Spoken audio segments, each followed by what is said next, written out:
Mini London McCluskieganj प्रकृति की गोद में बसा ड्रीम डेस्टिनेशन आपका कर रहा है इंतजार। आइए अपने यादगार लम्हों को बिताइए ड्रीम डेस्टिनेशन में। राजधानी रांची से महज 50 किलोमीटर दूर आपका अपना ड्रीम डेस्टिनेशन।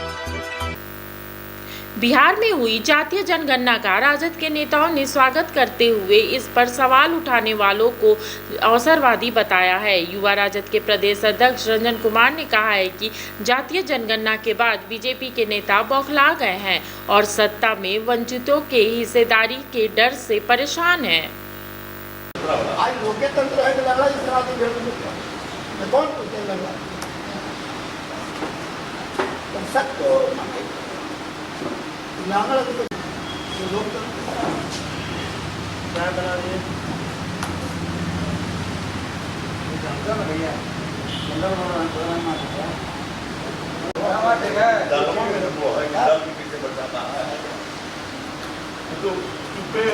दस किलोमीटर लाख टिकट को साथ करके दे दें, बाकी अगर बात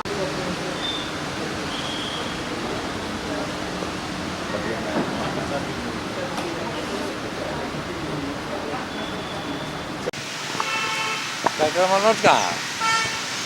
हाँ हाँ उधर नहीं। देखिए, जातीय जनगणना जो कराया गया है वो एक आदमी कोई मिल के नहीं किया है और डाटा वहाँ से जो आया है वही पेश किया गया। तो जांच की बात है, जांच कर ले, अगर देख ले, दिखवा ले कि कहाँ से कितना डाटा आया है। और जनगणना करने वाले जो हर जगह से जनगणना करके भेजे हैं उसको आप गलत कैसे ठहरा सकते हैं? तो बीजेपी की मानसिकता है कि जहाँ पे अब यहाँ पे दलित की बात आ रही है, पिछड़ों की बात आ रही है, अब हक की लड़ाई होगी और इसीलिए जातीय जनगणना कराया गया। हमारे बिहार डिप्टी सीएम जो जातीय जनगणना कराए उसके लिए संघर्ष किए और जातीय जनगणना हुआ, उसका मेन मकसद यही था कि कितने पिछड़े हैं, कितने दलित हैं, कितने महिला उठा रहे हैं, कितने झाड़ू लगा रहे हैं, तो उन सब की क्या हक होना चाहिए, वो जेन्युइन हक के लिए उन्होंने लड़ाई लड़ी थी। और लड़ाई लड़के और उसका जो सामने जो फिगर आया है सामने है, सबके सामने। और उसमें तो कुछ भी कोई कुछ कह दे कि नहीं गलत है, कैसे गलत है भाई? उसको जातीय जनगणना किया गया है, जनगणना करने के बाद उसको फ्लैश किया गया, उसको उसके बाद अब कोई कहते रहे गलत है, उनका तो कोई फ़ायदा है? हमारे जो राज्य की जो जनता है वहाँ, इसकी जितनी जनसंख्या है उसकी वो हिसाब से उसकी भागीदारी होगी, उतनी उसको उतनी भागीदारी मिलनी चाहिए।